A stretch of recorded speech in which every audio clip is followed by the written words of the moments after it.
Baru ni saya solat jemaah, lepas tu ada pada rakaat yang kedua, saya rokok, ada seorang masuk soft, dia sambung rokok walaupun tak dam. Lepas pada tayat akhir dia bangun sambung satu rakaat saja.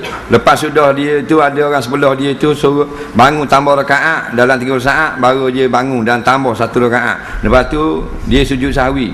Nak tanya guana hukum dia, bangun sah ke tak solat dia? Gini, kalau dia tinggal tu rukun tak sah walaupun dia sujud sahwi saja. Kalau tinggal tu rukun wajib kena ganti balik.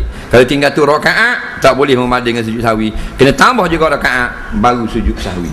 Soalan seterusnya, kita ada 3 lagi. Apa beza salat sunat isyraq dan salat sunat duha daripada segi masa dan rakaat? Ada 2 pandangan yang berbeza. Ada mazhab mengatakan salat isyraq tak ada. Salat isyraq tu sebenarnya salat duha tu lah. Mazhab yang kedua pula mengatakan ada salat isyraq dan ada salat duha. Ini yang terkenal dalam fiqh mazhab Syafi'i. Jadi pandangan yang mengatakan salat isyraq tu duha betul juga. Pandangan yang mengatakan duha suku isyraq suku pun betul juga. Jadi atas kaul mengatakan ada 2, salat isyraq itu ialah sekejap selepas matahari terbit. Tengah terbit bukan, kerana itu masa yang dilarang semayang. Lepas naik sekejap maka terus kita semayang salat isyraq. Isyraq ni maknanya sunrise, matahari terbit mengeluarkan cahayanya. Nah, asyraq, isyraq mana mengeluarkan cahaya, terang habis dah.